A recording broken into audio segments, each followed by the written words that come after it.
En las vísperas de la última aula del seminario de Umbanda Argentina del sacerdocio, el cual vamos a abordarlo desde una forma bastante desafiante, porque el tema a desarrollar es el sincretismo, puntualmente en el Brasil.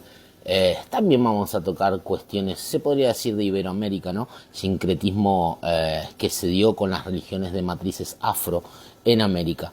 Y por supuesto estará a cargo de la doctora Rojas, que ella es doctora de la Universidad Nacional de 3 de Febrero y magíster también de dicha universidad, además de ser profesora en historia de la Universidad Nacional de Formosa, miembro del equipo de investigación del Instituto de Investigación de la Universidad Nacional de Formosa y por supuesto con todo el rigor científico que amerita una explicación y un aula abordadas desde el conocimiento histórico barra científico, pero como esto es muy al menos en este año, muy cerrado, o al menos de carácter para los hijos de religión de Umbanda Argentina, ya a partir del mes de marzo del año que viene vamos a darlo de forma abierta, ¿sí?, a todo aquel que necesite estudiar de una forma seria, de una forma académica, con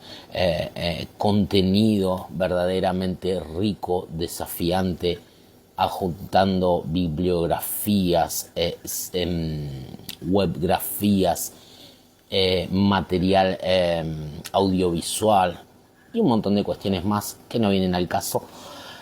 Quería hacer un breve resumen para que entiendas lo importante que es desde el punto de vista religioso romper con ciertos mitos que no tienen mucho que ver con las prácticas místicas nuestras religiosas, ¿sí? A veces celamos tanto esta idea de que, sigamos sosteniendo el mito como parte de la tradición para, de alguna forma media equivocada, a mi punto de vista, a mi entender, poder proteger la ritualística. Y el mito no tiene nada que ver justamente con la realidad y no tiene nada que ver con el fundamento. Es decir, tenemos ciertos adjetivos bastante mezclados. Uno de los mitos muy comunes es esa cuestión de que el afro, puntualmente en América o en Brasil, a partir del siglo XV, cuando comienza la colonización y el comercio de esclavos, y cuando se hace tan masivo allá por principios del siglo XVIII, luego siglo XIX fue terrible, hasta la abolición en 1888. Esta cuestión de que el afro era analfabeto, no sabía hablar, no leía y no sabía escribir, y un montón de cuestiones que atribuimos en el nombre de la conmiseración, o en el nombre de ese romanticismo de decir, bueno, nuestros ancestros eran así, entonces desde ahí viene el tema de la teología oral y de la herencia y de que todo está como en el aire y de que cada uno con su librito y de que... Entonces da la sensación como que nada se puede cuestionar. No hay ningún tipo de regulación o de cimiento doctrinario en ninguno de los cultos afro-brasileños. Y esto es un grave error propio de la ignorancia. Justamente los afros no eran ignorantes ni eran analfabetos. Creo que estamos más cerca nosotros de ese estigma, ¿sí? Tengo en mis manos una revista de historia científica, es viejita, del año 2011, es el volumen 13, y es una revista de historia fronteras, es por supuesto brasileña, y aborda un montón de cuestiones muy ricas, entre las cuales están en el medio de este comercio de esclavos, porque recordá que la esclavitud fue solamente una parte del comercio, ¿sí? La idea de la esclavitud allá por el siglo XVI y XVII puntualmente, donde explota estas cuestiones de los viajes de expedición, ¿no? Para descubrir y explotar los recursos naturales de este continente, Por allí atrás estaba leyendo recién, o estaba viendo por ahí, a Robinson Crusoe. Mira, acá lo tengo, ¿sí? Esta literatura también que Daniel Defoe escribe desde el siglo, aborda desde 1660 hasta 1731, ¿no?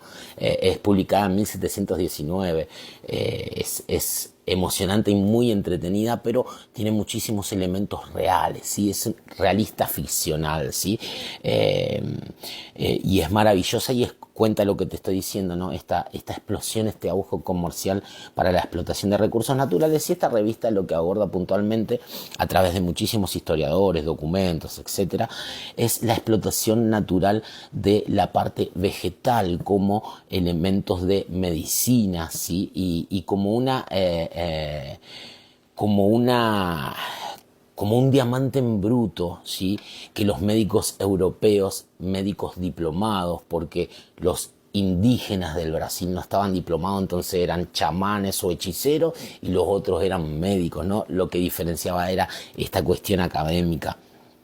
Entonces ahí empieza a pelearse la cuestión empírica nativa del Brasil con la parte del racionalismo y la parte que estudiaba las medicinas europeas. Había comitivas allí en Pernambuco, parte cerquita de San Paulo, comitivas holandesas, alemanas, españolas, portuguesas, por supuesto, que discutían estas cuestiones con varios grupos indígenas, y me llama poderosamente la atención allí en documentos cómo estos nativos del Brasil, de las Amazonias, puntualmente de Pernambuco, estaban totalmente enterados de ciertas cuestiones, pero ellos confiaban de algún modo en todo lo empírico. Ellos tenían alguna cuestión así como algún ideologema de que ciertos remedios y antídotos que tenían que ver con procedimientos vegetales funcionaban solamente de acuerdo al clima, ¿sí? Es decir, si había un anestésico podía funcionar en temperaturas cálidas. Cuando bajaba la temperatura, ese antídoto ya no funcionaba. Obviamente ahí había un punto de discusión con los diplomados y decían que la aplicación de un antídoto no tenía nada que ver, por supuesto, con esta cuestión o esta idea del clima, ¿no? Y así empezaban a discutir hasta que con el pasar del tiempo encontraron un punto medio entre el racionalismo y el empirismo. Entonces, bueno, allí se fue formando un sincretismo científico-cultural en cuanto al recurso natural de las hierbas, sí, que tan sagradas son para nosotros, y su aspecto científico-medicinal. Para darte un pantallazo rápidamente de lo que se trata o de la idea, ¿no?, que vamos a abordar. Y esto tiene que ver también con esta idea del sincretismo. El sincretismo no es solamente pensar que estamos cultuando a Oyalá mirando la imagen de Jesús, ¿no? Y atrás a un colono portugués pegándonos latigazos. Esta es la idea mítica que uno tiene, como la idea de que los afro eran todos brutos y no sabían leer. Recordá que las misiones jesuíticas aparecieron en el Brasil a partir del siglo XVI, ¿sí? Entonces, el siglo XV ya empieza, siglo XV, siglo XVI, en el 1500, principio del siglo XVI, es el colonialismo. Llega el imperio colono portugués a Bahía o a San Salvador, Bahía de los Santos, y ya ahí estaban las misiones jesuíticas, ¿sí? Y ellos, la primera misión que tenían era la educativa, enseñar a leer, a escribir. Por allá había algún decreto real en ese tiempo que salió de Bahía, la antigua capital del imperio, o la primera capital del imperio, que prohibía hablar a los afros en su lengua y estaban obligados por decreto real a estudiar. Entonces, pensar que los afro o los afrodescendientes eran todos analfabetos, no sabían leer, eran brutos, y solamente en eso basar esta cuestión de la teología oral es una aberración propia de la ignorancia. Todas estas cosas se aprenden, se tratan de disolver, de estudiar, de alumbrar a través del conocimiento, por supuesto, con bibliografías serias académicas. Esto también tiene que ver con una Umbanda seria y con una imagen